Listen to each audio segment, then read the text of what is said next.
And we are live. Hello, everyone. Welcome to New Ambassadors Theater Lab 41. My name is David Adam Gill. I'm the founder and artistic director for the company. And we are so glad that you are joining us this evening, this beautiful Friday evening. The weather is getting beautiful and we are here. And our host tonight is Liz Jasicki, and she is going to take it away in just a second, but I'd like to point out that we have some new people. As playwrights, we have Gerard Stroma right there, and Eric Eichhorn, our new writers, and returning writer, Luis Alberto Quintero. And then we have some new actors, along with some of the ones that you've probably seen with us a couple of times. We have Jordan Diggory, Audrey Smith, and Michael Breath Jr. So welcome. We're really pleased to have you here. Okay, with Ben Dworkin is going to be on our Zoom chat, and Mally Reber is going to be on YouTube. So please utilize the chats, make your thoughts and experiences known as this moves along. And there will be a feedback link for our doodle form for the playwrights. And please utilize that. Again, this is a development lab, a play development lab, and your feedback is essential. That's why we do this. So please don't feel as though your voice isn't worth being heard. It absolutely is. This is the time to do it. So without further ado, we're going to throw it over to Liz Jasicki. Hi, Liz. Hi. So I am a board member of New Ambassadors, and I'm also one of the acting company liaisons. So hello and welcome to the lab. We have three scenes up tonight. First of all will be White Rose Mountain by Luis Alberto Quintero. So is that everything, David? I've covered. Do I need to cover anything else before we go into the first scene? Well, just so New Ambassadors is a 501c3. Yeah. We're a nonprofit theater, and we rely heavily on donations in order to, move our programming forward. We do. And Ben will put the link for donations in the chat. And we're not for profit, so you can write this off on your taxes. Anything that you give is absolutely utilized towards programming. So thank you for that. For the people out there, do you want to talk? Why don't you talk about what the feedback entails? Yes. Liz. So after each piece, we're going to have a little chat, and it's going to be split into three kind of sections. The first being popcorn moments, things that really stuck out with you, stayed with you, turns of phrase or imagery, things that you liked. Then we'll move on to maybe, if we have time, where did you maybe drop out? Was there anything that confused you?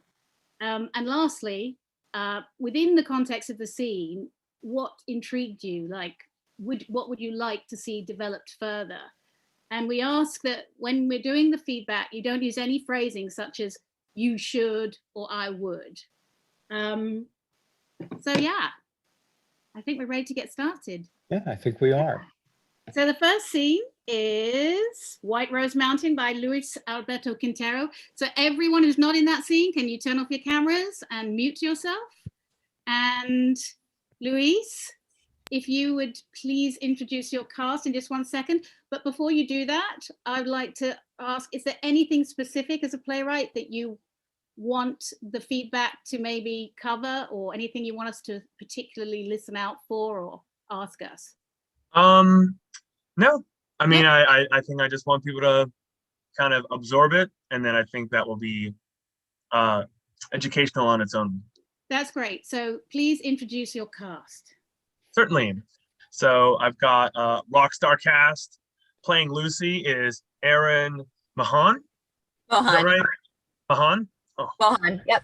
Mohan. Erin Mohan. She's also playing, she's doubling as Melissa, that occurs in a later scene. For Jack, I got Sadiq Vahan. Is that right? You can correct me, man. Vaughn. Just Vaughn. It's basically Sadiq Vaughn. VON. Gotcha. Playing Lewis, I've got Chase Naylor. Elliot, Jordan Diggory. Mariah is Miley Binion. Lizzie, I got Adreem Smith. Harold, Mark Hoffmeyer. D, Daniel, Michael Breath Jr. And I have the one and only David Adam Gill reading stage directions, which is an honor in itself. All right, y'all. So have fun. Let's see how it goes. Okay, here we go. White Rose Mountain by Luis Quintero.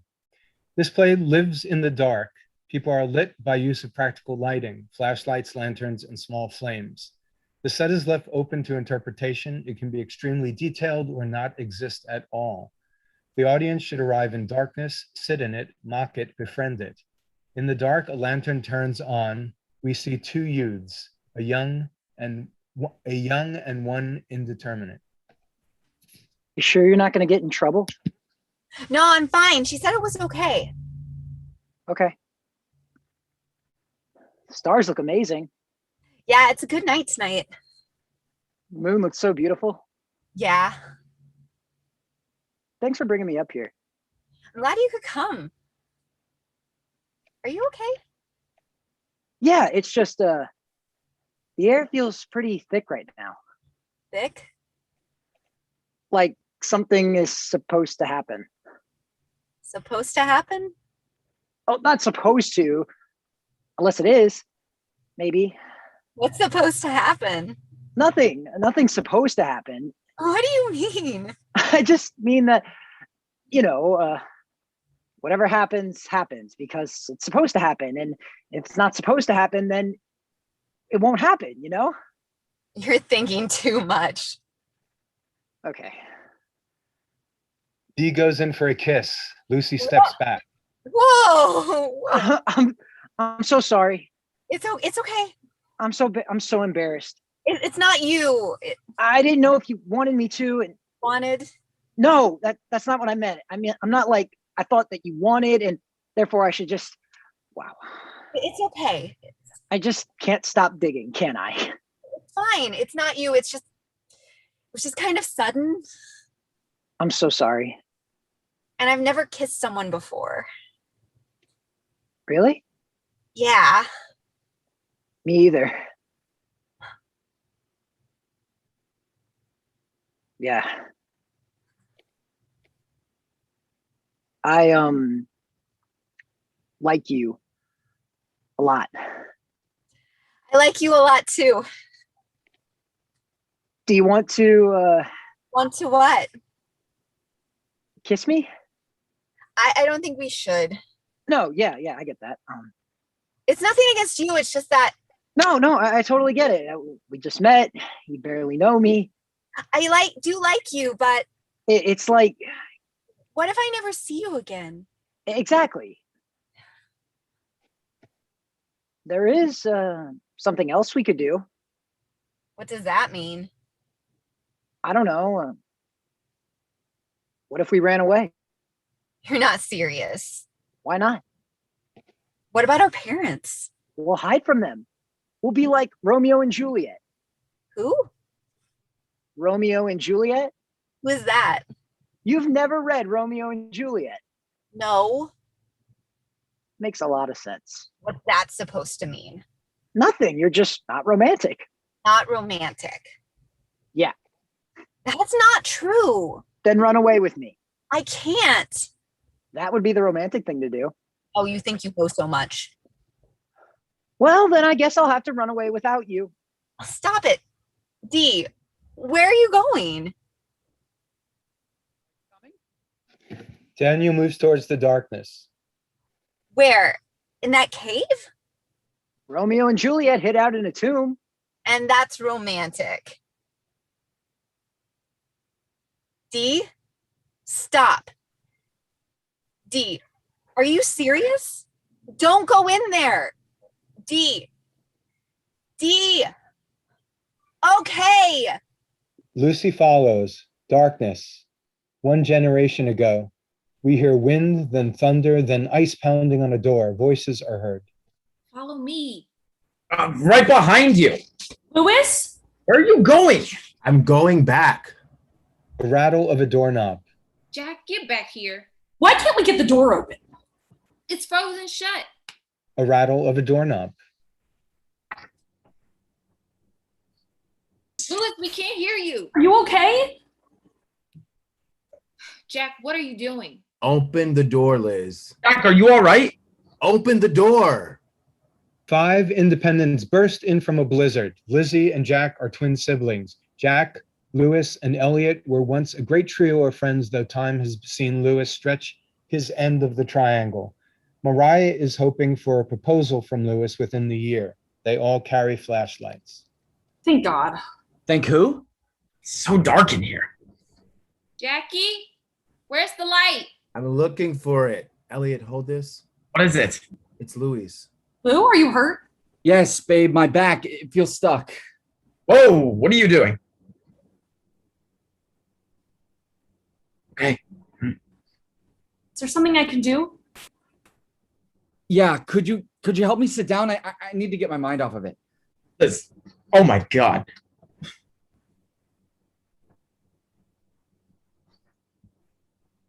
Lou, do you see these? Babe, careful. Sorry. What?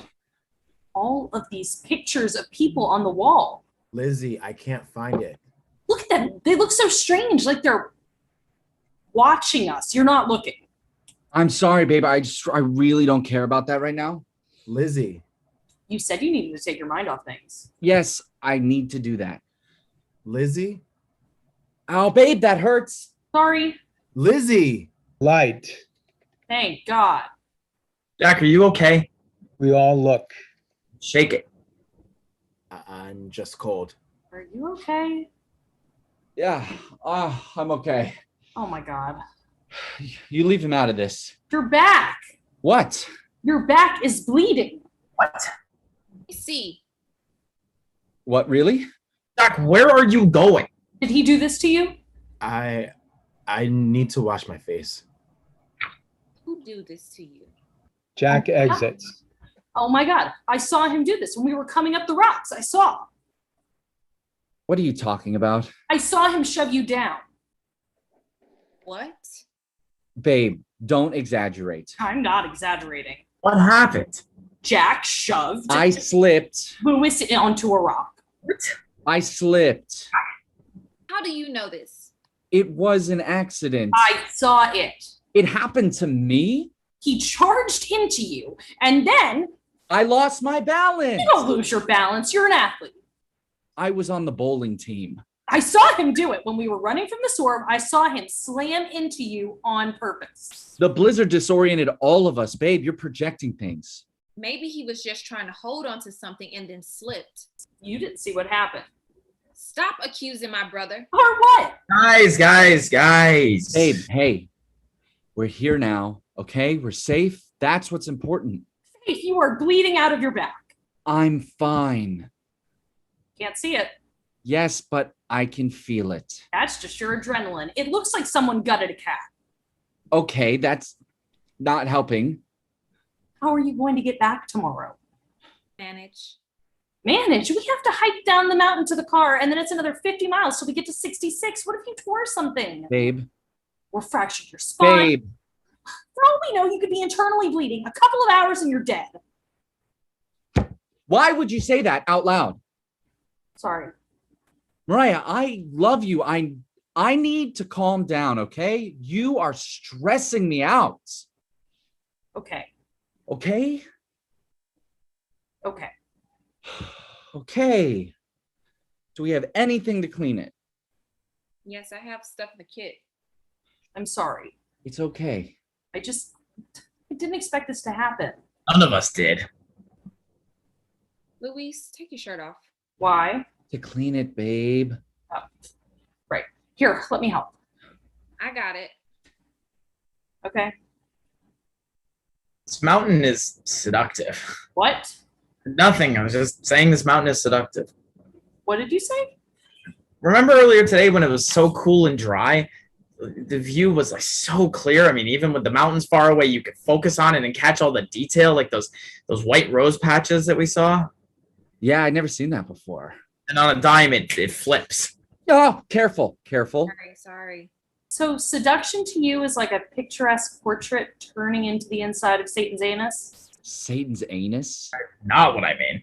What do you mean? What do you mean about Satan's anus? But it's awesome. In the true sense of the word, like how open and crisp it was with the different gradients of colors, how it painted the scene. I mean, it lulled you into this kind of peace. And then without warning, it explodes, showering everything in white. It's like covering the trees, just this never-ending flurry of snow and ice. I don't know if I'll ever experience that again. Might sting a little. I want to experience that again. I'll rent a movie. Okay. Are you okay? Oh, yeah, I'm fine. What are you laughing about?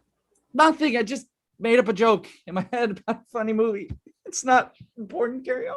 Well, I'm glad you think this is all just so funny. I'm going to be okay. Okay. It's only what? 5-mile hike tomorrow? 6. 6? 6? I thought it was 5. Actually, I think it's closer to 7. Whatever. Okay. The point is, I'm fine. Okay, all done. The bleeding stopped. See? It's still swollen though, so be careful. Thank you. No problem. Hey, Lizzie. What's with all these pictures on the wall? Elliot looks at us. Whoa. I didn't notice all of those. That's what I was trying to tell you earlier. They vary. The portrait is of my grandpa. The Polaroids are the people who passed through this place. It's kind of like the wall of I've been here before. Oh, we should take one. Does someone have a Polaroid? I brought one out. I brought our Trail Scout out once. Nice. Can we take it sitting down? Sure. Ready? Really hope I get us all in it. Lizzie takes a self-shot photo. No, not yet. Why not? Not till we leave. We forgot Jack. Oh, you're right. Whatever. We'll take another one when he gets back. Where is he? He went to the bathroom. So, do you know all these people? I've met him. My grandfather started leading trail tours to the top of the mountain after he built this cabin. He built this place? Yeah. Wow. I know.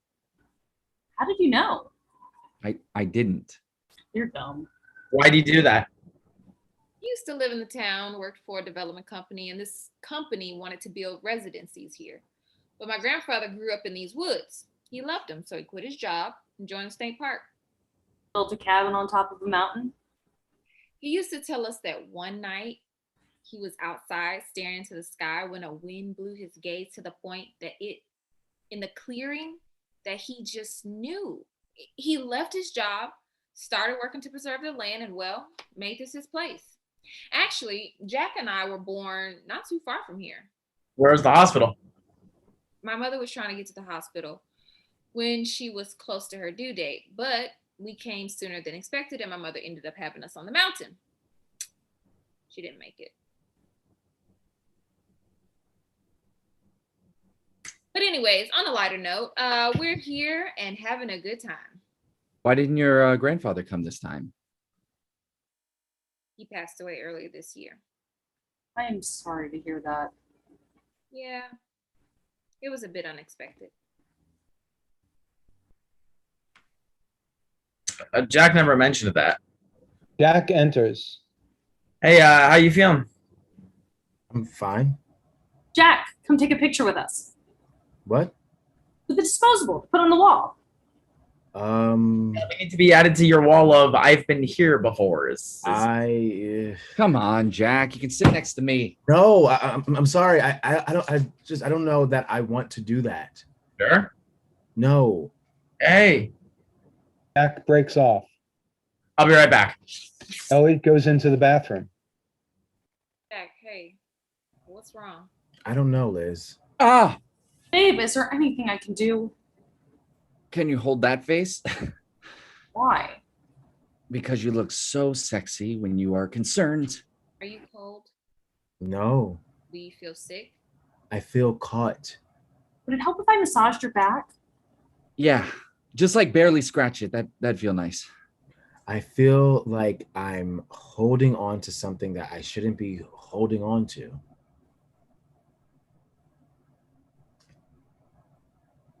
I don't know. Just need to get through the night, okay? That's all we need to do. Oh, fuck! Sorry. Did I hurt you? I'm messing with you. Oh, God. I don't know, Lizzie. I'm starting to get a horrible feeling in my stomach. Ow. I don't think I'm coming back next year. Stop making those jokes. Why do you say that? I don't feel right here. Not without Grandpa. He always knew what to do to keep us safe. And now it's our turn. Grandpa built this to pass it on to us, for us to keep it going in his name. Can you pass me my backpack? Us? Sure. Yes, us. What do you need from your backpack? I have some medication in there for my back. And Elliot? Just an herbal remedy. Not anything. Louis, you are not smoking right now. What? Why not? Because no, you're not smoking pot in high altitude with a 6-mile hike tomorrow. Not anything? Don't act like I'm an idiot. Hey, look at me. You don't need to worry about that. Mariah, just please hand me the backpack. I love you. Wait a second. What is this? We just need to get through the night. What? On your backpack. Okay. Oh my God. Oh, you're what? Oh my God. Darkness. Whoa, where did the light go? Baby, what the hell's the Breakers must have tripped. Does that mean the heat is off? Yeah, one of us will have to go reset it. This piece of cloth on your pack. What about it? I'll do it. Sure. If it helps us get through the night. It looks like a piece of Jack's shirt. Mariah, Yes. will you come down to the cellar with me? Huh? Why? I don't like being down there by myself. Elliot enters. I'll go. I'll go. Elliot. Please, it's no big deal. Like, I want to. I mean, Jack. Wow, seriously? Jack. No, wait. Whatever. Jack exits. Let me speak to him. I don't feel comfortable here, Louis. I don't want to sleep in the same room as them. Something doesn't feel right. Nervous and shaky and... Babe, before you say anything else, deep breath. I am breathing. I hate it when you tell me to do that. It's so annoying. Mariah, will you come upstairs with me? Why? To get some candles. If we don't get the electricity turned on, we can at least have fire. That's a great idea. Candles. We need the lights. I also think the warmth will help my back. The warmth from the candles will help your back. Yeah, the cold stiffened up my joints, so... Those candles are not going to do anything. That's not true. They'll at least have a placebo effect. So you're going to trick your mind into believing something that doesn't exist. I didn't say it was good. Don't smoke pot. I'm not going to smoke pot. Louis. No, you're right. It'd be stupid to smoke it with the thin altitude and everything. I'm probably just going to try and figure out a good position for my back and go to sleep. I mean, we've got an early day tomorrow. You promise not to smoke any pot. I promise. What do you promise? I promise not to smoke any pot. Okay. You promised. I love you, babe. Love you too. Lizzie and Mariah exit. Darkness. A spark from a lighter. Another spark from a lighter. Fire. Louis takes one large puff from the bowl of weed. The light from the flame illuminates a black hooded figure directly behind him. Oh, wow. Thank the Lord above. Louis smokes again. This time the light from the flame illuminating the hooded figure holds a white rose. The figure approaches him and presses the thorns into the back of his neck. Ow, what the 2 generations ago, a man enters, he follows the wind, he speaks to it. Hello? Yes? Yes, I'm here. I did exactly what you said. And for his, I serve. I came to ask for guidance. My wife, she's been going to Father Patrick. I've tried to talk to her about you. I told her about the night you came to me on my way home from... No one saw me. She doesn't know. I wanted to tell her. I thought you wanted me to bring her, but I thought she was the one to... Melissa? But she's so young. She's only 14. And what about my wife? But she... Melissa enters. Yes, she must. Daddy, who are you speaking to? Melissa, don't startle me like that. What are you doing out of the house? It's much too late for you. I thought that you were running away. Run away? Why would I do a thing like that? I think you did it. Did what? The paintings on the church. Did you?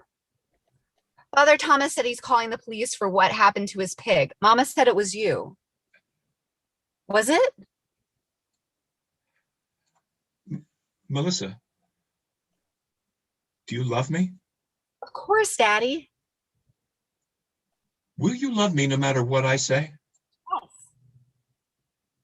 You promise? I promise. It wasn't me. Though I could see why your mother would want it to be. Why? She doesn't love me anymore. He doesn't? I don't think so. How do you know? I don't want you to think bad of your mother. Oh, It wouldn't be right for me to say to you. Daddy, You shouldn't have to hear these things. I want to know. Melissa, when you're not around, your mother, she can be very mean. You? Yes. We don't talk anymore. All we do is fight. I know you hear us late at night. You.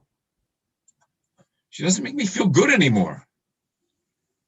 When we were young, she would always make me feel warm and excited. Are you sad? Yes. Sorry.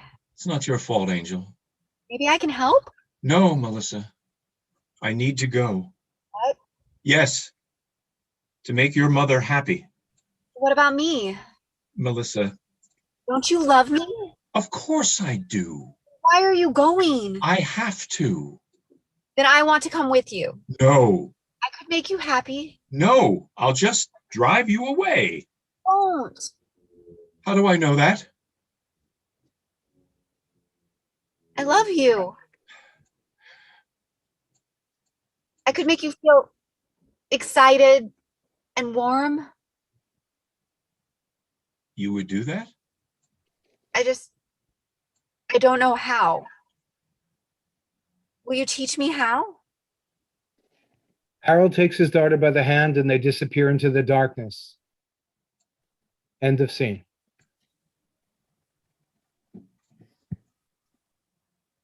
Wow, fantastic. Congratulations, everybody. Can everyone in the scene come on and we'll do some feedback. That was great, Luis. Has anything struck you listening to that you might want to ask us to? You know, like honestly, it just got me really excited. Good. Because like there were just some really cool, like really great. I was laughing to myself with some of the stuff that between Lewis and Mariah, and I felt like really great tension between Lizzie and Jack, and the overlapping dialogue really played well, surprisingly well, despite the obstacles of Zoom. And this is the first time that I actually, because I've always, I've done a couple times workshop this play for a while now, always with people that were either my peers or younger. So this is the first time that I've gotten to hear an older actor play Harold, you know, and really test my, or at least like I could hear what my words sound like to somebody who's older than my own vocabulary, you know. Right. And the words there also felt very I don't know. I felt like there wasn't any fat. I was really proud that there's very minimal fat with everything. At least I heard. So okay, great. But I mean, I'm excited to hear what y'all think. Let's get some feedback from everyone else and everyone watching. So let's start with popcorn moments. What stuck out to you in terms of phrase or imagery? Any particular characters? What stayed with you? Anybody? Louis, I mean, Chase. So one of the things that stood out to me is like the setting, this like creepy old house with Polaroid pictures onto the wall, and like in a stage setting, like I just was immediately intrigued, and it was like painted in the stage directions how the audience needs to sit in the dark. Like your idea of this to have them like make it as immersive as possible without them being like one of the people who could be murdered or whatever. Like that was really like cool. And like you can tell, I just am so fascinated with how it would look. Like I just kept envisioning it while reading it and reading it again. It's just been like pretty, it's so beautifully visualized, I guess. I don't know how to put it into words, but I'm excited to see what it looks like. Yeah. Yeah. Yeah, I can see that hearing this the first time. I agree. David. Just the sense of suspense was incredible. I mean, between Lizzie and her brother, I got the sense that they had to, you know, make some kind of human sacrifice for the house. That was, and every time they said, let's go off somewhere, I was like, no, don't do it. I was really like leaning forward for those moments because it's set up really well. I did also want to say that I did like the overlapping dialogue. I think you can tighten it up in terms of the blocks between each of the conversations so that we don't lose the thread of one while the other is going on. I know that's really difficult, and I think you did a really excellent job, but I think it could be tightened up even more. Great. Yes. Jordan. I was struggling to not laugh at all of the back pain stuff. Pain is comedy was sending me, and Chase, you knocked it out of the fucking park. You made it very difficult for me to hold a straight face. He's one of our best comedic actors. Yeah, the punctuation of that in amongst the tension that David mentioned really kind of kept it from being. I'm trying to think. I'm failing to find the words to do it, so I'm gonna visualize it, which is like this. It's like if you get like too much of this, it gets like a little. but the punctuation of the comedy and like, shut the fuck up, my back hurts. Like it sent me.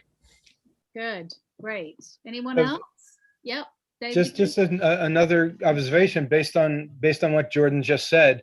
It's always easier to scare someone if you have them laughing first. If you keep it, it's bait and switch. Keep them off their guard, and then hit them. That's gold. I totally agree. It's what they do in all great horror films. Always a bait, never a switch. Something's bad's going to happen, then you realize it's not, and you have that relief, and then it happens. It's very formulaic, but it works. It really does. Mark, did you want to say something? Yeah, I think the sense of I really heard it with the stage directions being read. The generations, 1 generation ago, 2 generations ago, and I thought, wow, it's really spooky, and it's like got this wonderful quality of the netherworld, and you know, it's kind of like a mystery. I mean, where do these people come from? Where are they going? You know, how are they related? You know, I feel that there's somehow or other they're going to be related, and all of these characters are going to be related. Yes. Our dream. Yeah, I think to that point and to Jordan's point about like what it's going to look like, I found myself being internally disturbed like the generational movement, and I had it that like this is like a generational curse, like this incestual situation that's been going on that like no one talks about, and then you add on the layer of this darkness and the boogeyman and like this hooded figure and all these elements. And so to have the audience sitting in the dark with this particular topic that it's like we don't talk about family business, whatever, I was just like, yo, I was feeling that Lifetime anxiety. In Lifetime, if you watch all the movies, you just be anxious. I gotta watch them. I'm gonna have to watch some cartoons after this. But from a visual standpoint too, and this is just like my 2 cents, take it or leave it. I was like, how cool would it be as you have audience members coming in, if this is possible, to have picture frames on the wall, and instead of there being pictures, it's a mirror. So when they look in the frame, they see themselves. That could be cool. Yes. I've had a lot of. There was a time in college where I did like a workshop of this, and what I did is I led people in 5 at a time, and I took their picture, and at the end of the night, they got to take their picture home, of their visit, So, but yes, I would love to see all the ways that this would be like visualized. And yes, I'm really glad that thematically like is linking with your creativity as well. Yeah. And I also feel it's quite cinematic as well. I could actually see this as a movie as well, the way it plays out. But Jordan, you had something to say. I think Miley, I'm sure. Miley, sorry, I think you had something first. Oh, I'm sorry, I missed you. No, it's okay. Thank you, Jordan. No, I mean, it's very similar to what A Dream said. It just, I'm so curious about the photos. I want to know how they relate. I have questions, and I kind of jumped. I mean, it's also a popcorn moment because it really stood out to me, and I wanted to see what happens next. But I want to know how much the friends know, or if it is something that's just a family secret, or if the people have been, like Lewis, the people who've been entwined in their lives forever, do they know about this? And then would that mean Lewis was okay with her being sent down? If they are sent down, are they disappearing? I want to know what's going on with Jack and the piece of cloth on the t-shirt. There's so many threads you've laid that I'm really excited to see further developed as we continue. Actually, we're out of time for this piece. Jordan, I'm sorry. No, it's fine. But if I can chat with him on my own time. But if you want to comment, we do have the form, and you can find that in the chat feedback to add more feedback, because we didn't even get to the other 2 sort of sections of the feedback. So please do write that, because I know that the playwright Lewis would love to hear. And also you can put it in, you can also put it in the chat because we do save that and we will share that. So you can put comments in there. I just want to caution everyone that give it some volume when you speak, because if you lay off if you're trying to speak more quietly, your mic isn't being picked up because there's so many other people that have their sound. So just speak a little more loudly. All right. Thank you. Okay, great. So thank you, everybody. Next piece up is 5 Idaho Words by Eric Eichhorn. So everyone who's not in that scene, turn off your cameras and mute yourselves, please. And can I have the playwright, Eric? There you are. Hello, Eric. Is there anything that you'd like the feedback to, or for us to think about while we listen to this? It's well along in the play, and there's a lot of devious intentions going on. And so I would be very interested to see if that tension is created, and certainly the dialogues between Zeb and Dylan are probably what I'm looking for most. Okay, great. So can you please introduce your cast and then? Absolutely. My incredible cast, playing Clint Slate will be Mark Hoffmeyer. Zeb Fenster, in a role he created, will be John Austin Wiggins. Dylan will be played by Luis Alberto Quintero. L. will be played by A Dream Smith. Eddie will be played by Sadiq Vaughn. The waitress will be Aaron Mohan. And doing the stage directions tonight will be Chase Naylor. So thank you very much to the cast.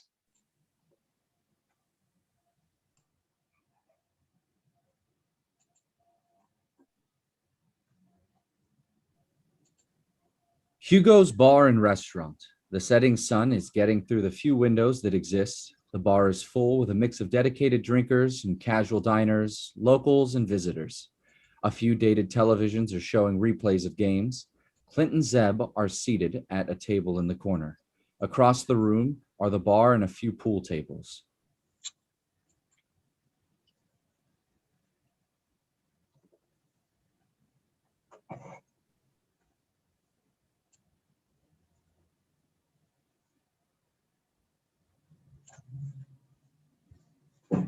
Oh, Zeb? what brings me to Hugo's this evening? I would like to think it's enough just to have dinner with me. Always a pleasure. How's business? Been better. Any projects I should know about? Oh, you always end the dance quickly. You know, there is a promising update on a project you might be interested in.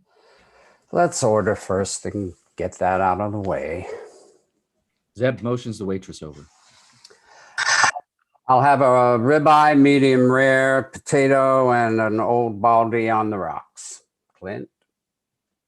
Sirloin, black and blue, tater, salad, and a big double vision. Thanks. Waitress turns to Zeb. Would you like a salad to start? Oh, hell, I guess. Suppose to get more greens. Great, I'll get the drinks. Zeb looks at Clint. The floor is yours. Well, I think we may have a nice road to put on your land. I see. And how much will this road pay me? It will pay you half of everything. I see. And why would I want to look at a big old cell tower all day? I can think of 150,000 reasons every year. Again, why would I want to look at a big old cell tower all day? You'll barely see it. It will be over on the old property, beyond your pines. Hell, we'll even dress it up like a tree. I've seen them. It might hurt Becky and Larry's eyes, but you'll be fine. And you get paid the same as they do. Look, Clint, I appreciate what you're doing, but I'm not sure this is something I need. I'm not following. This is a lot of money for doing nothing but putting a road on the far end of your property. Money every year. I'll be 70 next year. Not sure I need to get involved in this. I'm guessing my neighbors may not be party to exactly what you're planning. Might that be accurate? They know we are planning to put a cell tower on their land, and they now know that you get the road. 50-50 split of the money. Waitress arrives with the drinks and puts them on the table. Old baldy and a double vision. The food will be out shortly. Thank you. Pauses for the waitress to leave. Is there a problem with this plan? We're pretty far along. Meeting tomorrow morning.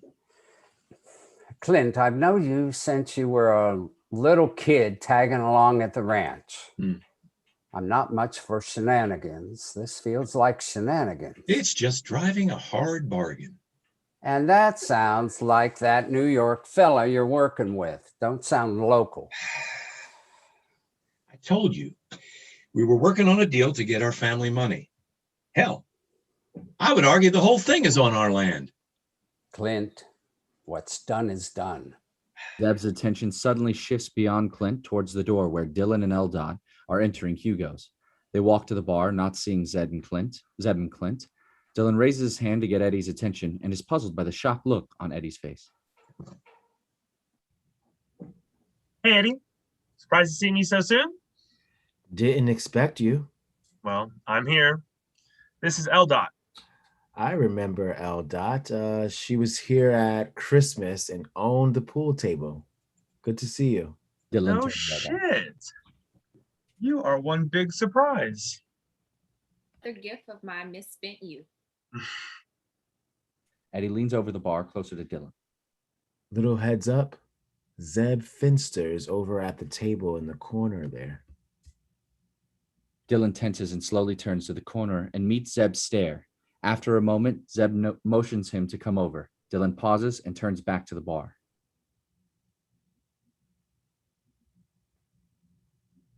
Fuck. Zeb Finster. Neighbor, grandfather of the girl from the accident. I have to go over. I'll go over with you. Dylan turns to walk over to the table and Eldad follows. Zeb and Clint are silent as they approach. Dylan nods when he gets to the table. Mr. Fencer? Dylan, I heard you were back. Been a while. Who is the young lady? I'm Lakina, but people call me L. Dot. I see. What brings you out here? She's Larry's daughter. Pause.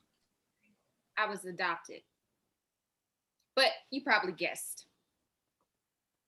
I had an inkling. Clint, why don't you take Eldot to the bar and buy her a drink? Tell the waitress to slow down on our meals.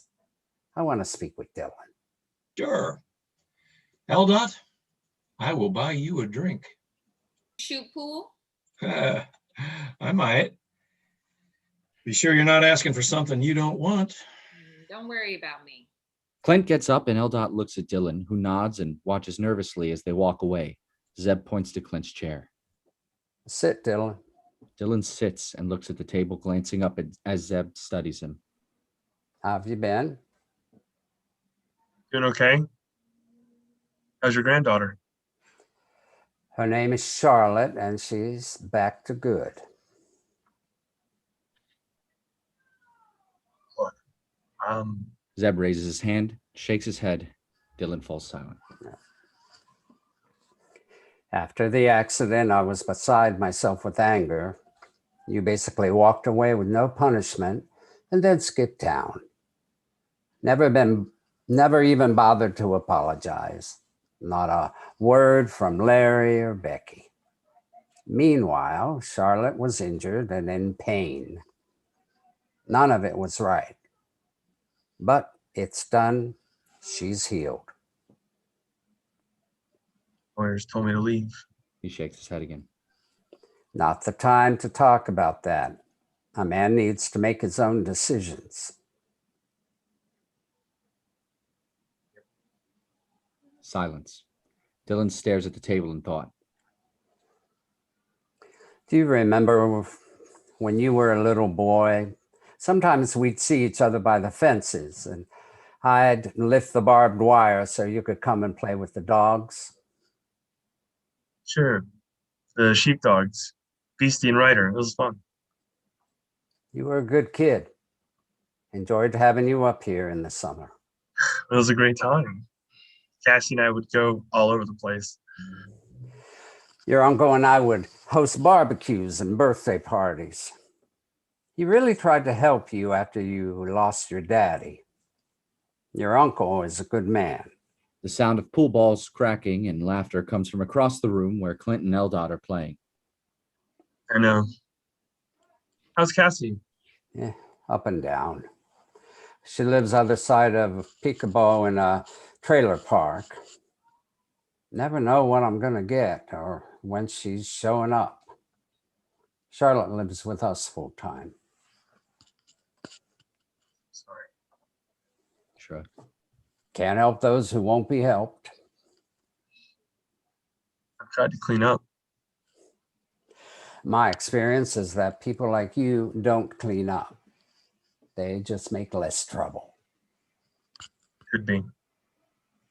So, what brings you back here? It's been a couple years. I missed it. I love it here. Feel any different being back? I mean, my uncle isn't around and Larry seems to have taken over. It's not good. How so? Can I tell you something? I think he's screwing up the ranch. How so? crazy loans, debt. He's up to stuff that Rebecca doesn't even know about. Becky got something she thought she wanted. Now we all got cleanup. You know he wants to put a cell tower on the property, right? Oh, what? How do you know? Clint and some guy from New York, Watson or something, are working with Larry. Probably ruined the place. It will ruin the place. I met that Watkins guy there. I knew he was trouble. What do you think you can do about it? You have any rights to the land? Not sure how to answer that. Might try the truth. Okay. My uncle gave me his half of the ranch. How did you know? This is a fancy place, but it's still a small town place for folks who have been here a while. What did your uncle tell you exactly? He said he wanted me to have the rest of the ranch. Rebecca was half, and he wanted me to have his share. He knows I don't have anything, and he wanted me to have this. So he said his share, not half? I guess. What are you getting at? Your uncle and I have known each other a long time. Despite the initial awkwardness of the sale, we always got along. When he got sick and stopped coming up and Larry moved in, things changed. Even Becky was different. Then came the accident and we all cut off. Sorry. I know. Anyway, like I said, I was incredibly angry and all these lawyers were telling me to sue. I hadn't made up my mind, and one day my phone rang. It was your uncle. He sounded old. He is getting old. And I'm not getting young. So he expressed his apologies and we talked about lots of old times, and he told me he wanted to make things right. I told him I didn't want money and he didn't want to give me money. What did he give you? He wanted to give me land. Give me land back is the way he put it. Something he'd been thinking about for a long time. So about a year ago, he gave me the quarter of the ranch adjacent to my property. Wow. He didn't say anything. So I have a quarter of the ranch? And So two quarters make a half. Why didn't you take your piece over?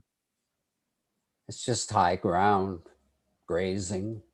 I don't need to use it, but that's where they need to put the tower. So they can't build a tower? Not one that works. Your uncle and I kept this between us as gentlemen.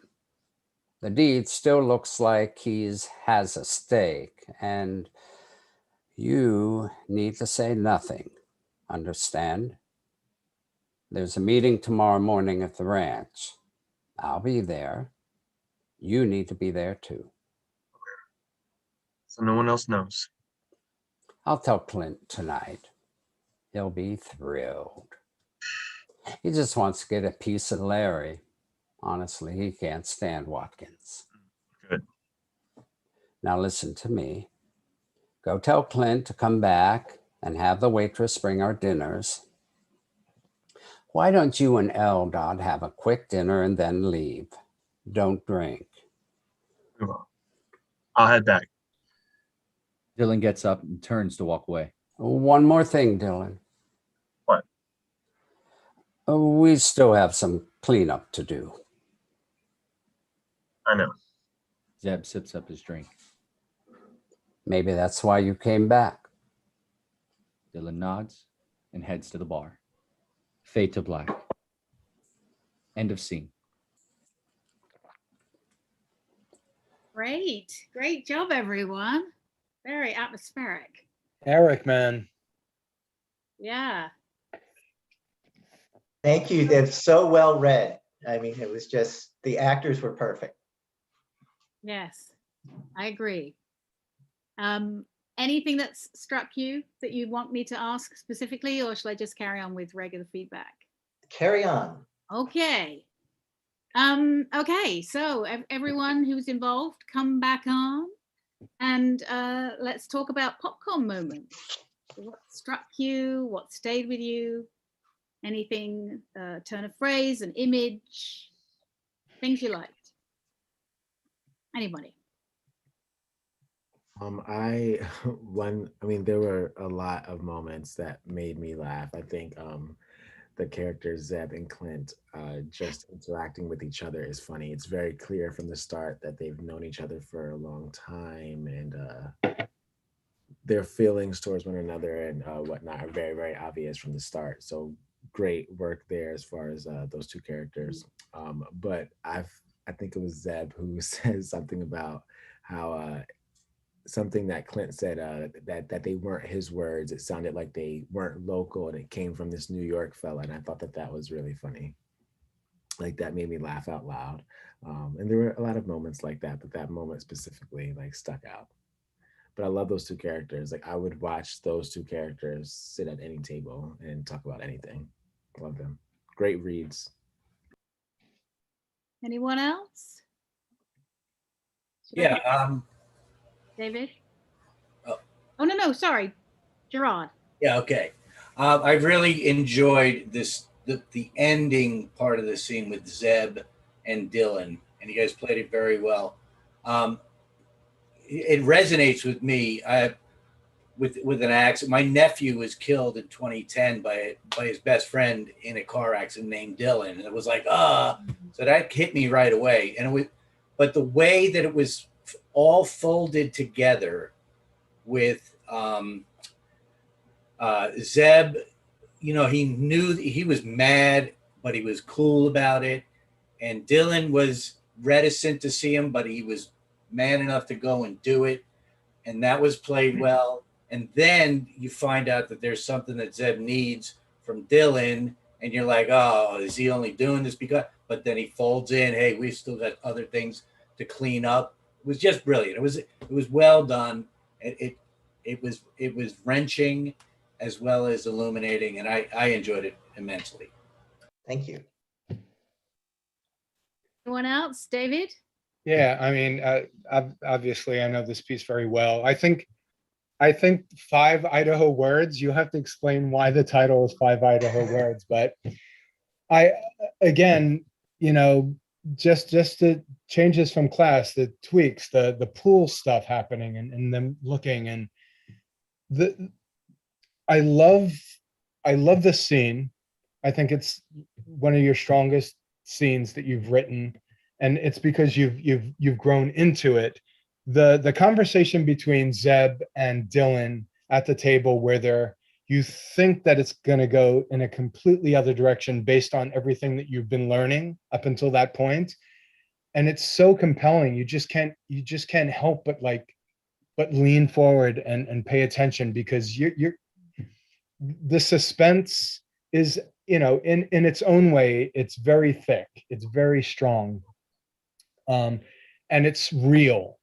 It's real.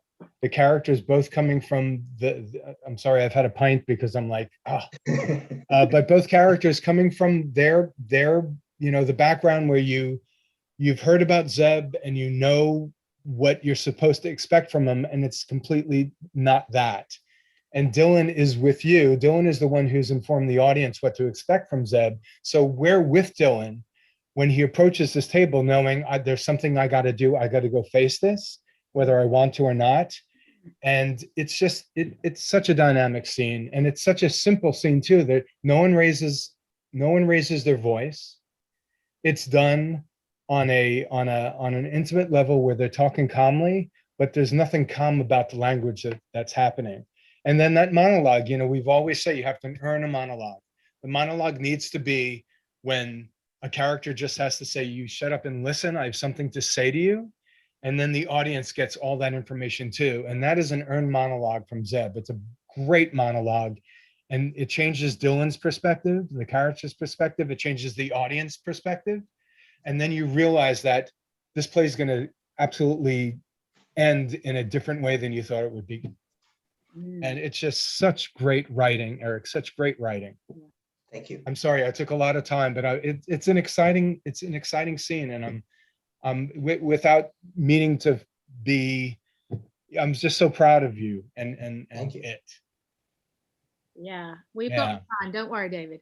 I'd like to read the I play. want to say I don't know this piece, and I'm so intrigued, and I also feel again it's quite cinematic. I could see this on film playing out very well as well. But that's, I think, a sign of great writing. Yeah, I'm very intrigued.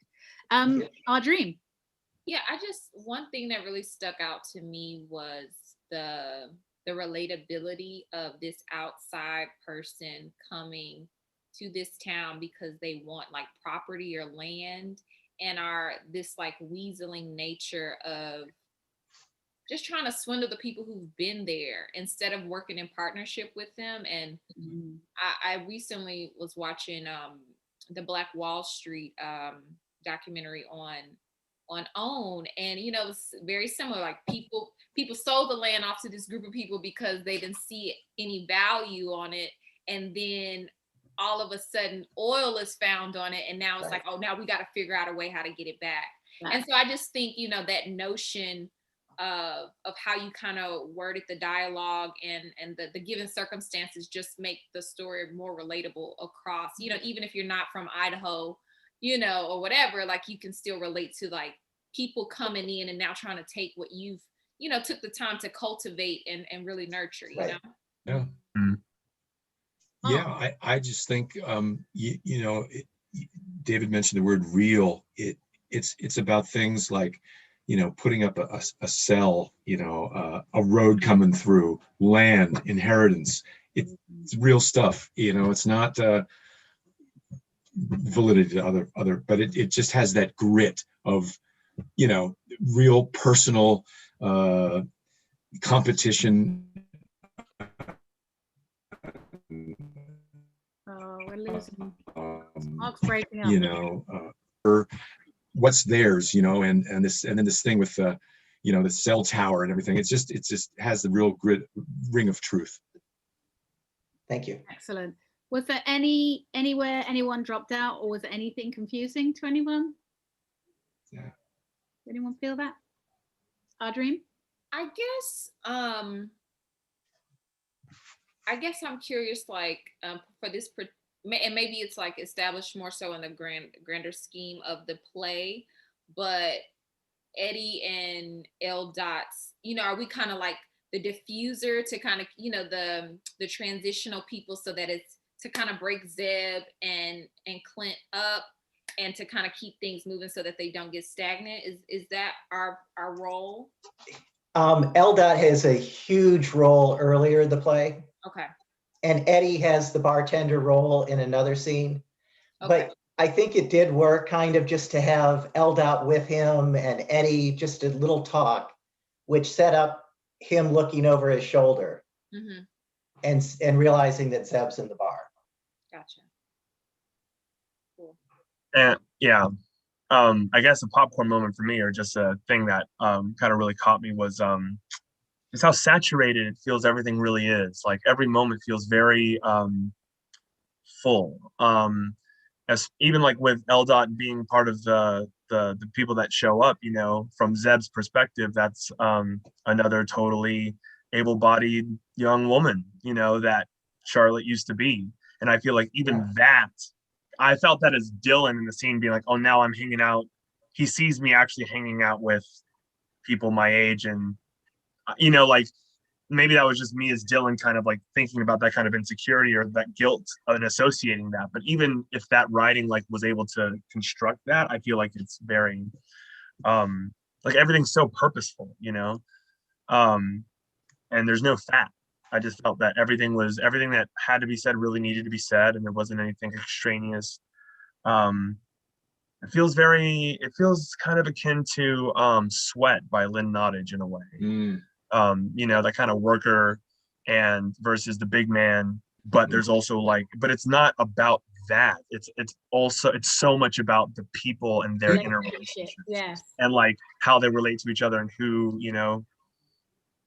Where's the line of respect between people? That's something I was really thinking about this conversation with Dylan and Zeb. It felt like they kept on drawing a line in the sand with each other, you know, of like respectability and distance while they're both grieving and dealing with the trauma of the situation, but also in another way, kind of wanting to inch that line closer to each other in a way. At least I felt that they're like, they wanted to connect, but at the same time, the grief of everything also had a say in that it wasn't time for that moment of interconnectedness between them. And I thought it's such a great way to keep two people wanting to connect but can't, but want to. And it just felt very invigorating to play. Yeah, great. Thank you. We're actually at time, David. Do you want to? Okay. No, the last thing I wanted to say really was that he did all that with such an economy of words. Yes. That the characters were saying a lot with their intentions, but it was, you know, when you look at the dialogue, it's really pared down and it's beautifully crafted. The other thing I wanted to say, thing that Adrain kind of landed on, which is that it's about us and others. And when it's about us and history and others who are new, who are trying to take something away, the history will win. Familiarity and you know, people who are from the same place, they'll band together before they let that happen. And that's what and Zeb says at the end of the scene, we still have some things to clean up. But at this point, this is the task at hand. This is us against them. Let's do this. Really well done. Yeah, I agree. It reminds me of a great TV show called Yellowstone. Yes.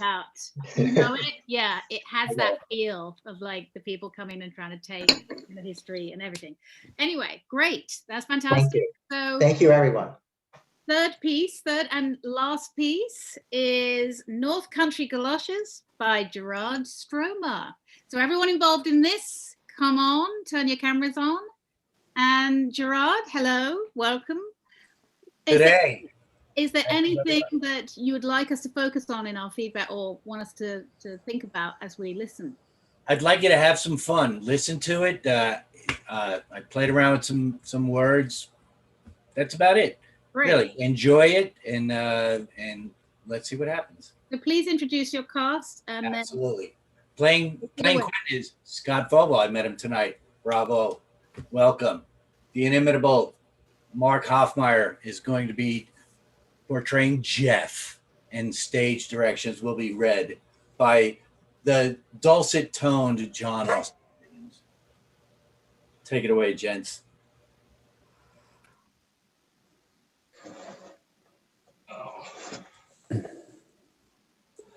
North Country Galoshes. Time, late afternoon, August 11th, 2014. Place, Lake Dunnigan in Superior National Forest, Lake County, Minnesota. At rise, Jeff and Quentin sit in a canoe on Lake Dunnigan. The sun shines brightly and warmly, and the men are casting lines from the canoe. A large red cooler sits between the two men, with Quentin in the front and Jeff in the rear of the canoe. Another hit! Yeah, don't tell me this place was great for smallies. Why are you wearing the galoshes? We are in a canoe, Jeff, on a lake. Get it? No. These are great for keeping your feet dry. You're in the canoe. Well, we have to maybe do some portage, so my feet are ready. Well, this lake is like 68 feet deep, Quentin. We're not carrying this canoe anywhere. Smallmouth bass are great for catching. Not so great for eating, though. Sounds like Lurleen. Lurleen? My second wife.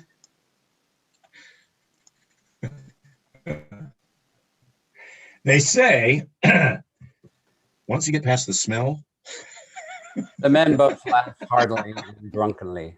Quentin works adeptly while Jeff grabs 2 more bottles from the cooler, opening each with his Bic lighter. Weren't no getting past it. Old Earline just never learned how to wash proper. Jeff grabs the line and helps Quentin land his catch. Quentin removes the fish from the hook and tosses it back in the lake. Oh, lucky you stink, little fishy. God saw Adam just splashing and rollicking in the old Euphrates River one day before that fall, and when old Eve jumped in to join him, Lord just screamed out, "Now I ain't never going to get that smell off them fish." Bye, Lurleen. Quentin smells his fingers and winces while his head snaps back involuntarily. Just like her. Jeff hands Quentin a bottle of beer, then Jeff raises his bottle, toasting Quentin. When I first saw you here, Quentin, I was pissed at Doug. But now I am reminded of a quote my mom had hanging in her kitchen. Jeff looks up to the left, holding his bottle aloft. The merry but unlooked for guest so often proves to be the best. He clinks his bottle to Quentin's and drinks heartily. Quentin reciprocates, but has a puzzled look. You saying I remind you of your mama's kitchen? No.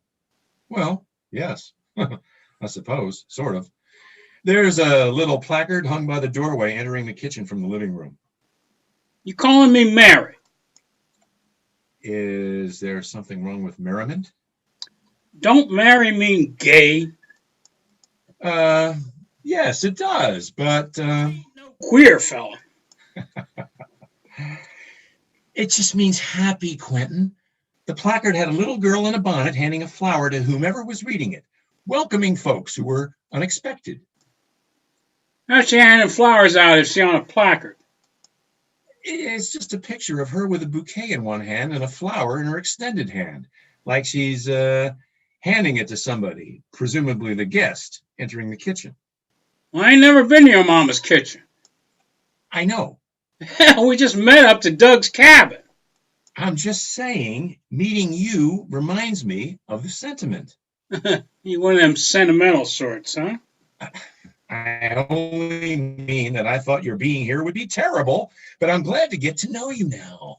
Good to know you too. What time you got? Pretty near 7. Got plenty of time. Especially this far up north. Mm-hmm. Sun does set later up here. Why do they call it a super moon? Happens when a full moon coincides with the perigee. When it do what with what? When the moon and earth are at their closest, it's called the perigee. When they are at their furthest apart, it's called the apogee. What the hell are you going on about, son? Are you saying the moon is getting closer to earth?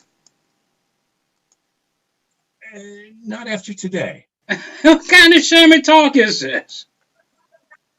Today marks the perigee. So from today on, the moon is moving further away. Like hell it is. It just circles Earth like the sun. Actually, we revolve in elliptical orbits, not circular ones. I ain't talking about no damned eclipse. Ellipse. It's a shape. What kind of shape?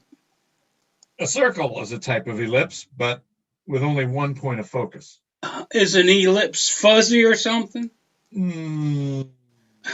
Why have extra focuses? Foci. You some kind of merry guy? No, foci. Foci. It's the plural of focus. Well, all right then. Just remember, I don't go that way.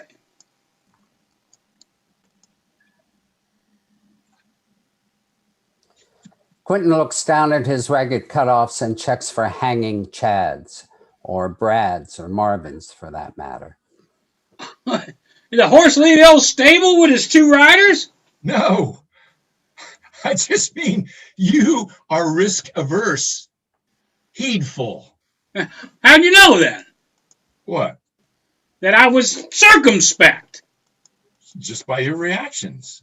Quentin looks at his crotch. He examines where the shorts end and the leg begins. Seeing no evidence of exposure, he returns to the conversation.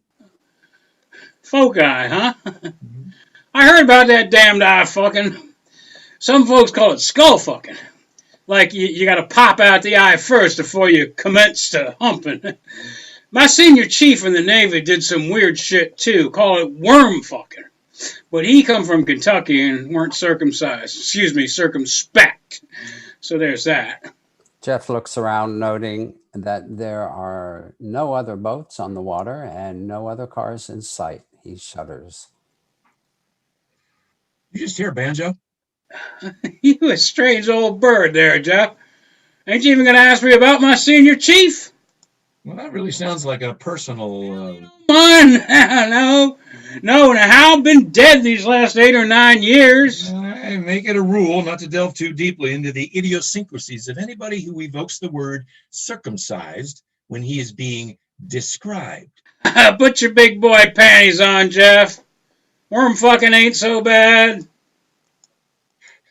All them country boys did it. Yeah, but I don't want to hear. Right, but it's gonna weigh on you some until you blows up with curiosity.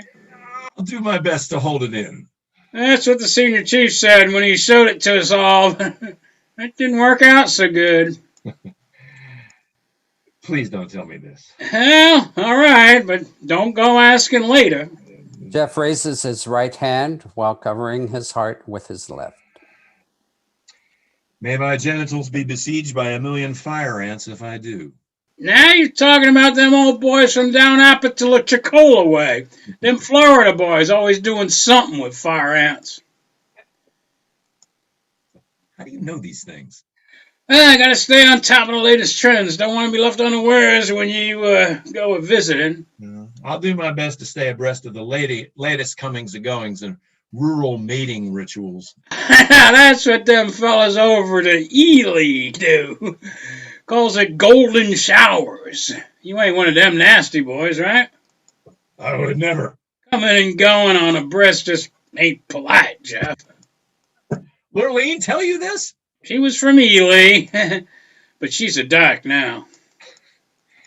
I hear Eli has a large lesbian population now. I don't know about no damned Arabs living in Ely, and never even seen one this far north. Arabs? Lesbians, ain't they from Beirut or something? Lebanon. You mean Lebanese? That's what I said. Oh, I see now. Yeah, I see now. Of course they are. I think that's why some of them have dark mustaches. Them Arab women can be a mite furry. You have a worldly quality, do you? I've been here and I've been there.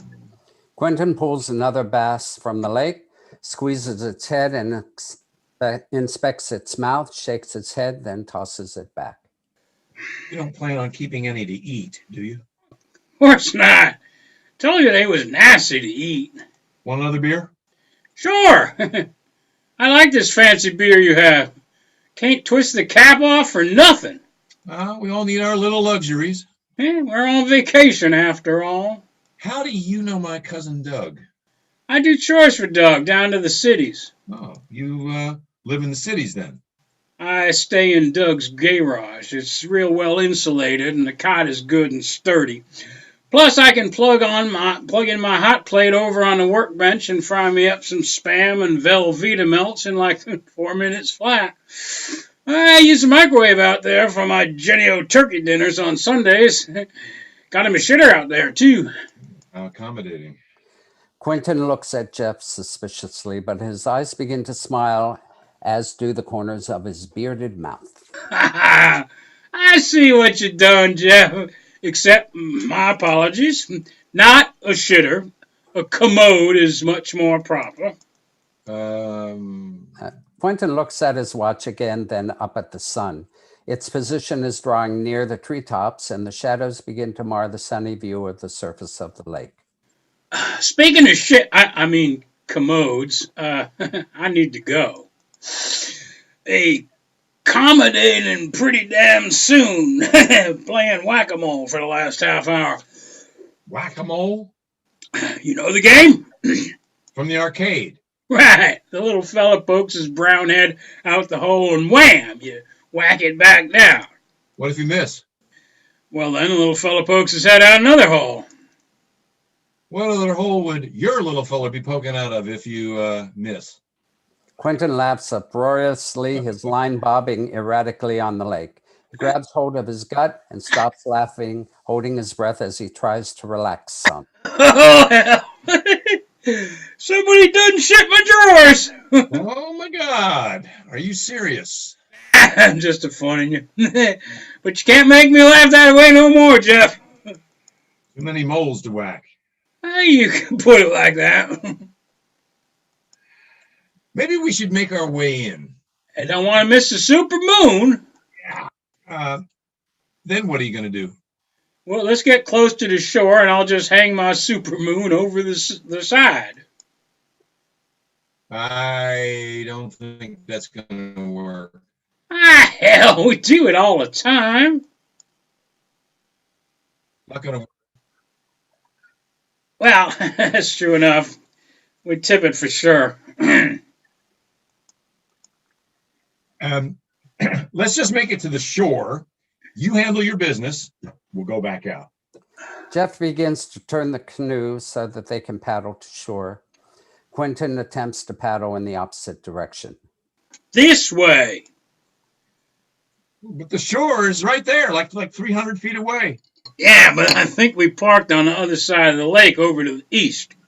I want to grab my jeans and hoodie. And I need to get rid of these galoshes. My feet are starting to sweat. I thought that was Lurleen, maybe Eve. The two men turn the canoe and paddle in tandem. Quentin lets his line drag in the water, trawling for smallmouth bass. Getting a bit nippy out here. I heard at the end of the road that the temps are dropping to the 40s tonight. Hard to believe this is August. North Country. Not for wussies. No, sir. I love that end of the road radio station. Good thing. Nothing else comes in up here. Get up here much? Been working this spread last 5 years or so. Wow, it's been that long. Got so Doug won't come up here without me. Well, there's a lot to take care of up here. Between the cabin and the love shack, he got pretty near 5,000 square feet. Last time I was up here, he just poured the foundation for the love shack. That's my work. Met Doug through old Lurleen after she moved up here to Ely. Doug was still seeing Bev back then. That's why he built the love shack. He never told me exactly what happened with Bev. Oh, she just wasn't too keen on living up here nohow. Real city girl. Yeah, graphic artist. Had a good chunk of ching. With Doug, too. That's how they could afford all these places they own. I moved in pretty soon after all that.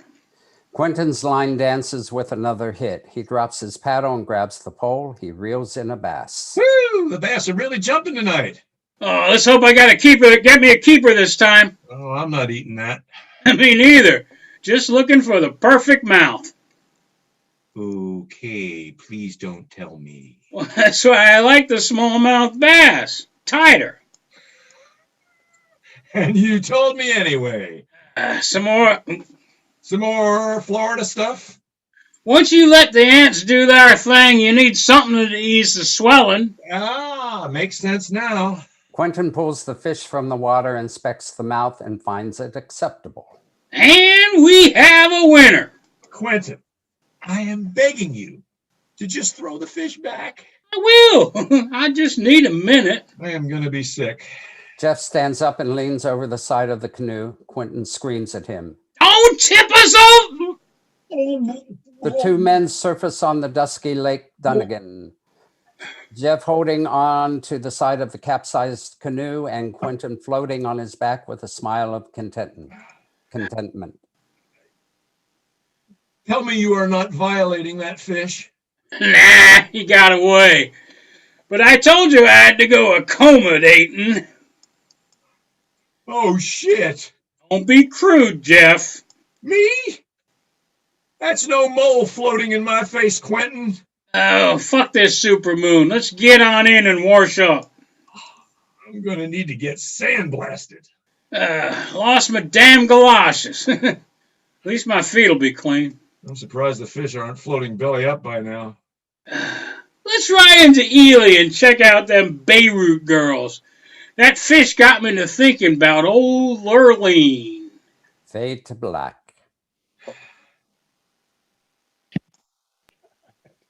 Congratulations. That was funny. I love that. That was great. Gerard. Oh. So how do you feel? Like anything that's brought up listening to that you might want to ask us to focus on? Oh, I don't want to talk about this at all. Oh, okay. It reveals way too much. Are you kidding? Let's go into our popcorn moments. Whack-a-mole. Let's go into our popcorn moment. So what stayed with you? Things, turns of phrase, imagery, things that you liked? I just love the idea of the simplicity of the set just being two guys on a boat. You know what I mean? I love it. Because I've had imaginings as a writer be like, oh, I want to do something on a boat, and I think this is so great because the dialogue is hilarious and they can't go anywhere. They're stuck with each other, whether in awkward moments and in moments of camaraderie. And I think that is like so great and delicious when it's like really like, dude, I don't want to hear about your worm fucking right now, man. Oh, he's gonna tell me anyway. Yeah, but he's gonna tell us anyway. You know what I mean? But at the same time, like we love it when people talk about those kinds of we love it when people voice kind of disgusting things because at least we have permission. Maybe we don't have permission from ourselves to say it, but we definitely have permission from ourselves to indulge in someone else saying it. Absolutely. You know what I mean? Right. And I think that just really lends itself to a real fun time. You know, I want to follow this like this buddy com of the Galoshes. And another thing that I loved is that the Galoshes is in the title and then we hear it in like the first minute, you know what I mean? It's like Galoshes, you know? It just kind of like set us up for that kind of tongue-in-cheek experience, you know? So I had a great time. Thank you. David. So the thing about this and everything that Luis said, I agree with, is that you can kind of get away with the disgusting stuff that Quentin says because you have a backdrop of some moral, compass that is reacting the way the audience would react, right? So he's able to do this. He's able to say these things, unfortunately, because it's balanced by someone who's just as disgusted by it as your audience would be, or taken aback or questioning it. So it's a nice balance in terms of that. You can get away with a lot with the Quentin character because you have the Jeff character who's kind of counterbalancing the tastelessness of it.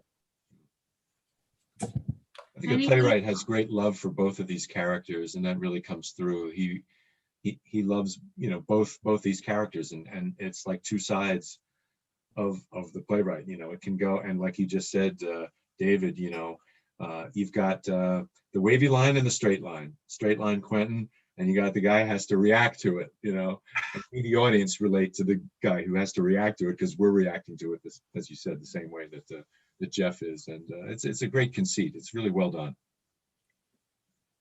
Anyone else? Eric. Thank you. I grew up in Michigan, so I could just picture the lake, the canoe, the upstate. But what always occurred was this tension between the downstate, Chicago, Detroit, white collar, outdoorsmen, and the locals. Yeah. I can't tell you how many times I've heard those conversations. And it's like the white collar guys want to, be a local, and the locals just really don't trust them. And it's just the tension that you had in this scene is just, it was just completely real. And I'm as soon as we're done, I'm going to make a Spam and Velveeta sandwich. I'm all over it. That's only because it's not Sunday. Right. Jenny. I have a hot plate. I'm going to put everything on my hot plate. I do have a question though. I'm not sure. The women aren't showing themselves. I really wanted to kind of get an idea of, because obviously this character Quentin is misogynistic to the point where it's ridiculous. Is it funny? Does the counterbalance of Jeff's reactions help the comedy? Is it distasteful to the point where Liz, what is your take on it? I just love their relationship, the two of them. I can feel the history, I can feel the love, I can feel the antagonism. That's what really came across to me most of all. So the subject matter wasn't anything that you could laugh at it because it was so ridiculous, and you had a character who was throwing back what your reaction might be. Yeah. And also my father's from Milwaukee in Wisconsin, and he was a fisherman. So it's like, I could see these guys, you know. I watched my father gut many a fish. Lucky girl. Oh yeah. I used to like It playing has- guts. It has kind of oh God, what is it? The Pennsylvania. What's the thing where the two guys play all the characters? Oh, Stones in His Pockets? No, Stones in His Pocket is the other thing I was thinking of, but it's set in Texas. Is it a Texas town? You know what I'm talking about? And the two guys played all the characters. Greater Tuna. Greater Tuna. Oh, It had a right. Greater Tuna vibe, which I appreciated. And again, maybe I'm being too sensitive, and you know, this is something that Gerard did in class, and it was really, really funny. And the thing about the character of Jeff is that it almost was every reaction that Jeff had was a reaction that I was having. So I felt relieved in a way. And I also felt like then it gave me the permission to enjoy it, laugh at it and things like that. But it is, you know, the character is so, and you know, Gerard, you can speak to this. You kind of threw in everything in the kitchen sink to make the Quentin character as distasteful as he could be. Yeah. Because the comedy was in not what he was saying exactly, but the reaction that Jeff was giving him. Yeah. That's what I was Am I correct or wrong? Absolutely. Yeah. I also, something that I loved, just a line. It's like, you remind me of my mother's kitchen. And it was fucking hilarious. And then he goes, no, well, yes, you do actually. Very funny. And that was actually the first time that Jeff realized how off the mark Quentin was. Exactly. Yes. Yeah. Right? Because up until then he was like, this is better. This is going better than I ever thought it would. Yeah. And then that one reference to his mother's kitchen Flipped it, right? completely throws it off, into another direction. He's like, wait, what did I get myself into? He looks around and there's nobody else out on the I'm lake. in the middle of a lake with a boat. Do you hear a banjo? All right. You know, Do if you hear you a banjo? play Do you hear a this, if you play banjo? this to some houses in the South, dude, you get laughs where you wouldn't think you'd get laughs, bro. That's true. Exactly. I know. And then then Jeff's the one that's all uptight. Exactly. You know what I mean? Right. You know, but seriously, like, I feel like it kind of has that double edge to it, you know?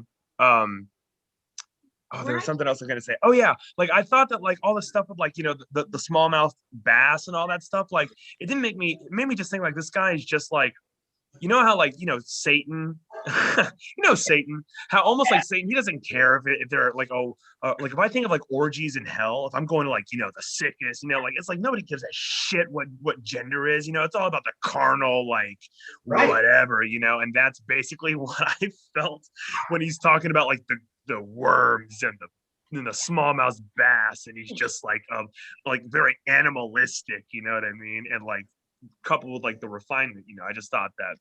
No, and so then he turns around. Then he turns around and he says, "You're not one of those pervs, are you?" And it's like, what the? Do you just know what came out of your mouth? Right. No, I just found it. Yeah, I find that interesting. I find it interesting in pieces like this that really push the envelope. What different parts of an audience will take out of it, and what they will see and what they will react to. So that's why I asked that question, because it's obviously that whatever comes out of Quentin's mouth is there, is just he's speaking out of his ass, and he's not educated, and he's whatever. And then you have like the moral compass. You have Jeff reacting like a normal person would to anything that someone like that would say. So I'm very interested in the dynamic in terms of like people go to see shows and they're like, oh, that was great. And they're like, you kidding me? That was so offensive. And they're not getting it. Yeah. So I want to make sure that this is gotten. Does it make sense? Yeah. yeah, you want to be like, that character is an asshole, not the playwright is a piece of shit for writing. Yeah. Yeah, and I wasn't saying that at all. Gerard, you know But that. the playwright is a piece of shit. You just got to get to know him. That's all. I mean, We're actually at Yeah, top. he'll be your favorite piece. Ben, all right, Ben, do you have like a quick comment you want to make? We're at time. But Well, I just want to congratulate all the playwrights for great work, especially you, Louis. Hey, man. Who I can't wait to see in person. Why again. especially him? What? Ben, can you do me a favor and post the feedback link in the chat again, so it's like right at the bottom? So if anyone has more feedback on this and any of the pieces tonight, please fill out the form. Ben is posting it in the chat right now, or you can post a comment in the chat. And David, did David vanish? No, I'm here. Oh, you moved. Ben I went think up there. You moved on my screen. Sorry. So one other thing, I think that you know, being the moral compass and everything, I think that the playwright really wrote a character that he doesn't look down on Quentin. He doesn't make fun of him. I mean, he's just coping.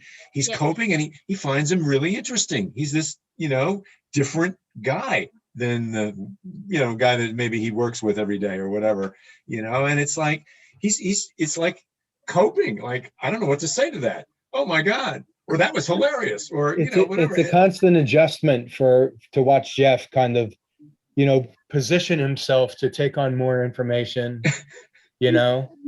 Yeah, that's what was interesting. Really great, enjoyable piece.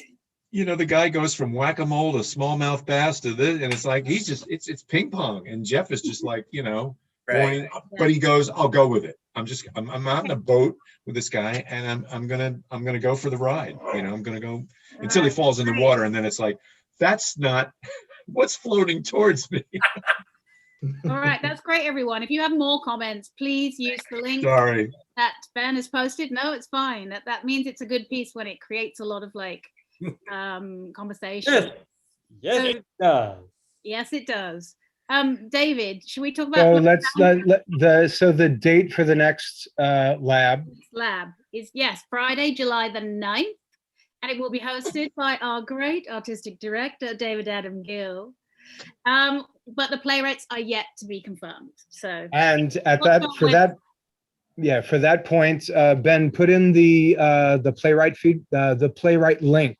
Yes, links if you'd So like. We have, yes, go ahead, sorry. And links if you'd like to actually participate as an actor. Ben is going to post those links. You can also find them on our website, I'm sure, right? Yes. Yes. The thing I just want to say about we are now looking for playwrights to participate in the next 3 months, the third quarter of 2021. There are slots still available. So if you're a playwright, I know that I've been getting emails from people who just heard about us. Great. Sign up, get a slot. We'll assign you a date, and we will get you started with the company and presenting your work. And hopefully we'll all be in person again soon. Thank you, Liz. Thank you, Liz. I was waiting to say that for hours. But next up as well for us is actually Blurring Boundaries, which is one of our short play festivals. It's the first one of the year, and it's going to be, now we're actually going to do something rather different because of COVID. We're going to film the plays that we've picked at our special venue, which is now our home, the West End Theatre. And they will be filmed, and then we will be streaming them for people. And that's going to be late June, early July, right, David? We're shooting them at the end of June, and we're going to release them as the festival mid-July. That's right. And we're doing the hybrid thing. We're trying to ease ourselves into live performance. Exactly. We still want to give you some content. We all want to like get together and perform. We have to ease ourselves into live theater, and hopefully we can get to live theater. Yes, we will. By 2022 at no, I think a lot sooner than that. Actually. No, we're actually shooting for October Fear Fest to be live, and Luis, I know that you have stuff ready to submit. I know you do. Oh, good. I know your work, man. I do too. I know you do, Ben. I know you do. Go to the doodle. Go to the doodle. All right, just a reminder that we are Stone Cold Crazy. Ben, hold on, please. Go ahead, Liz. Yeah, we're just a reminder to everyone, and thank you for watching. We are a non-for-profit. We are a 501c. What is it, David? C3. C3. So please, if you've enjoyed this, please donate.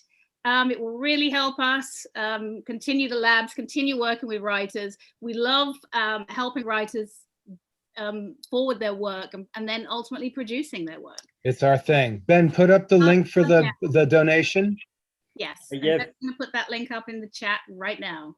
And again, you can find that on our website at newambassadorstheatre.com/donate. Right. So there's a link on the website for donating. We have a Venmo link to donate to if you're sending a check, which several people have. We have an address. And again, everything you can write it off as off your taxes, and everything goes towards programming. I mean, everything goes towards the labs, the festivals that we do, all the production evolution. You know, that's all focused on that. And over the next few months, we're going to start discussing and putting out there some of the other programs that we're going to be doing, like community outreach to elderly groups, people on the spectrum, disabled people, and inmates that do writing programs. And we're going to do collaborations with them where they write the work and then we put it up on the stage. So there's a lot happening. And it's all about getting the work done and getting it produced and getting it up on the stage and having everyone be seen. Right. Fantastic. And I must say to all the YouTube watchers, New Ambassadors is one of the greatest companies I've ever been a part of. Thank you, Ben. Thank you. I couldn't be in the place that I am today without New Ambassadors' help. So please donate to New Ambassadors. Thank you, Ben. And Ben, thank you for doing our Zoom chat. And I'd like to also thank Mally for sending us live on YouTube. And thank you all for watching. Great. And thank you, Liz. That's your first time hosting. And I thought you did an excellent job. Yeah, not too bad. And thank you to the playwrights, Eric Eichhorn, his first time, Gerard Stroma, his first time, hopefully not their last. Yes. And Luis Alberto Quintero, who is absolutely always welcome. I really want to point out, you know, just having sat through these three pieces, what great writing we had tonight. And it was it was different. It was diverse writing. The paces were different, but they all brought stuff to the table that was dynamic and interesting and really just entertaining. Felt mature as well. Yeah. And thank you to all the actors who helped us out tonight. Really appreciate your talents. Please come back. And I think that's it. You know, we are going to go off from YouTube Live, but I want to say thank you, everyone. Again, the next lab is July 9th. July 9th, and we will be posting the names of the playwrights very shortly. And if you want to be a playwright, please click the link and sign up, because the slots are quickly disappearing, and we want you to be a part of us. So thank you. All right, everyone. Have a good weekend. Enjoy the beautiful weather. And I just want to say happy birthday to my partner, Michael Mesco. Oh, happy birthday. Happy birthday. Happy birthday, Michael. And he's going like this I hope right your now. knee feels better. Okay. All right. Bye, everyone.